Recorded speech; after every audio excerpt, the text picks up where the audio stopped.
My stepsister prevented me from attending my father's funeral, but the lawyer intervened, and now she is not very happy with the will, nor are her creditors. My father passed away suddenly 3 days ago, and his funeral is tomorrow. The news hit me like a punch in the stomach, especially because we had just started reconnecting after years of tense relationships. I'm not in the best state of mind, I feel anxious and don't know what to do. I'm writing this here in the hope that it will help calm my nerves a bit.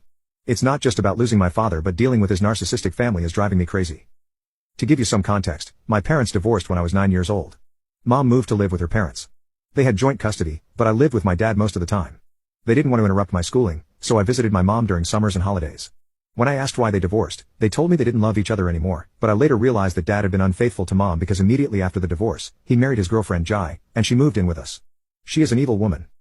Okay, I'll admit I might have a biased opinion about Jai. Initially, I might have been wrong to think of her as a homewrecker. However, while we lived together, I became convinced that she was a cruel woman. If that wasn't enough, she brought her evil daughter Chloe. Jai fought for months with her ex-husband for Chloe's custody, and when she finally won and brought Chloe home, I wondered why anyone would fight for that piece of trash.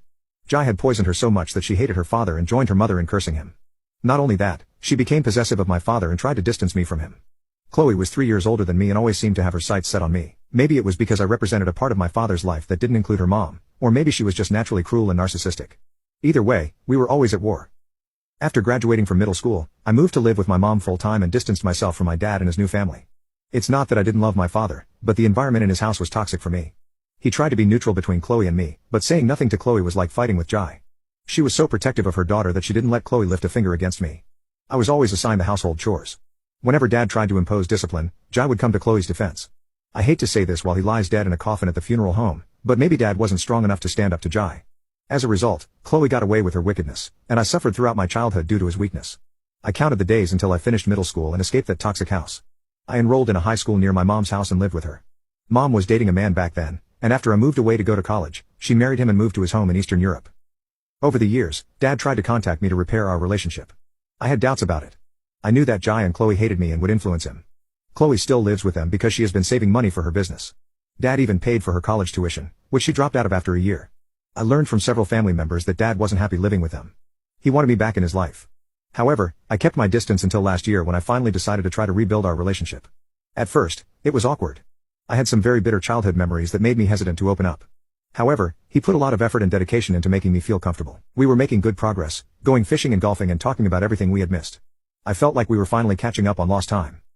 Then tragedy struck. This morning, I received a call from my uncle Peter, a close friend of my father's and his lawyer, informing me that my father had suffered a heart attack and passed away. The news hit me like a truck. I was overwhelmed with sadness and guilt for not spending more time with him. I asked about the date of the funeral, but at that moment, he didn't know. He said he would find out and let me know. He mentioned that Jai and Chloe were handling the arrangements and hadn't informed anyone about his death. Uncle Peter found out through the lawyer, so he had to be involved to take care of the legal matters of Dad's estate. I tried to contact Jai and Chloe about the funeral arrangements, but I got no response. Jai chose to ignore my existence. Chloe replied with a short, dismissive message, "You are not invited to the funeral." I called her phone, insisting on an explanation as to why I wasn't invited. She didn't answer. I consulted other family members to see if they were informed, but none of Dad's side of the family knew about it. Fortunately, Uncle Peter helped me.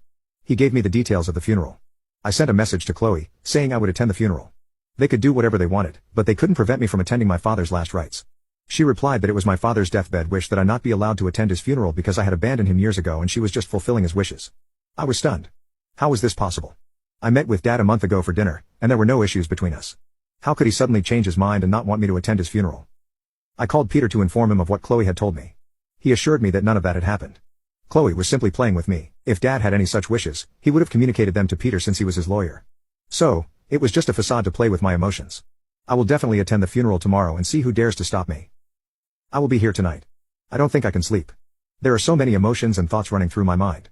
I regret ignoring him all those years. I wish I had forgiven him sooner. I have read all your comments and want to thank you for the support. It gave me strength to face Jai and Chloe at the funeral today. And guess what? Chloe was lying.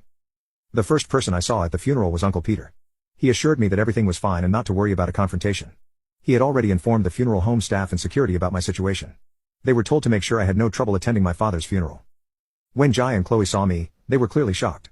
Chloe tried to cause a scene, but the security staff stepped in and warned her to behave. If she continued, they would escort her out. Jai tried to back her up, but Peter intervened and told them both to calm down or leave. They both backed off and kept their distance for the rest of the service. After the funeral, Peter told me that my dad had actually left a letter for me in his will. It was a heartfelt apology for the way things turned out and a plea for forgiveness. He regretted not being strong enough to stand up to Jai and Chloe. I'm still processing everything, but I'm glad I went. It brought some closure and a better understanding of my dad's struggles. So yeah, Chloe sued me for my inheritance. She claimed I conspired with my dad and tampered with the will. We proved the will wasn't tampered with, and she also filed a defamation suit against me, but lost. Jai challenged the will, saying it was outdated, especially regarding my share. They said Dad intended to give me only $50,000, so it was unfair that I got the full equity at today's value, which was nearly $500,000. They demanded $50,000 for my share. A key piece of info came out during the proceedings. Dad had loaned Chloe $20,000 that she never paid back before he died. She thought she could keep that money, but Dad had a loan agreement stored in a bank safe deposit box. Jai destroyed that evidence so Chloe could get away with the money. Interestingly, Dad had deducted the $20,000 from the $50,000 equity to give to Chloe. So, she actually owed me $20,000. The court ordered her to pay me back, and Chloe wasn't happy. She argued she was broke, but who can win against the court? She finally had to accept the court's orders and repay me. The look on her face was priceless. She agreed to pay in installments, but it took several more court summons to make her clear the debt. After losing the lawsuit, neither Jai nor Chloe dared to bother me again. Peter separately informed me that the will was indeed outdated, and Dad had intended to update it. But before he could, he passed away. Jai had made his life miserable during the last year after I reconciled with him. Dad had called Peter drunk one night, saying he didn't want to leave anything to Jai because she had made his life hell. Peter asked him to come to the office and calm down to make the changes, but Dad never showed up. Peter reminded him again, but Dad kept putting it off until it was too late. I don't regret Dad leaving the house to Jai, it was meant to be. I'm happy and satisfied that he thought of me, though it's sad he was mistreated because of me. Oh, some of you asked about my mom. As I mentioned in my first post, after I moved out, she remarried and moved to Eastern Europe. She hasn't returned since. She adopted a daughter and is raising her with her husband. I visited her a few times, and we mostly keep in touch via chats and emails. I told her about Dad's death, and she expressed her condolences but didn't want to attend the funeral. It's her choice, and I respect that. Sometime after the court's decision, Chloe decided to sell the house. She couldn't afford to maintain it with her financial issues. I was worried she might try to contest the will again or cause more trouble, but she surprised me. Chloe reached out to me, saying she wanted to settle things once and for all. We met up, and she admitted she had been unfair and harsh. She was tired of the constant fighting and wanted to move on with her life. She offered to sell me the house at a reduced price, considering the circumstances and our strained relationship. I thought it over and decided to buy it. It felt weird, but I didn't want to let go of the place where I had so many memories with Dad. We agreed on a price, and the sale went through smoothly. Chloe moved out, and I moved in. It took some time to adjust, but I feel like I finally found some peace. I've been renovating the house bit by bit, making it my own while keeping some of the original charm. Jai and Chloe haven't contacted me since. I hope they've found some peace too. As for me, I'm focusing on my future. I've enrolled in some online courses and started a new job. Things are looking up, and I'm optimistic about what lies ahead. Thanks again for all your support. It means a lot to me. Final update. Hey everyone, I wanted to give you all one final update. Life has been moving on, and things have been improving steadily. I'm happy to say that the renovations on the house are almost complete. It feels amazing to walk through each room and see the changes I've made. This place truly feels like home now. Chloe and I haven't had any further contact. I'm not sure where she is or what she's doing, but I hope she's doing well. As for Jai, I heard through mutual acquaintances that he's moved to another city and started over. I wish them both the best. I've also started dating again, and I'm seeing a wonderful person who has been incredibly supportive through everything.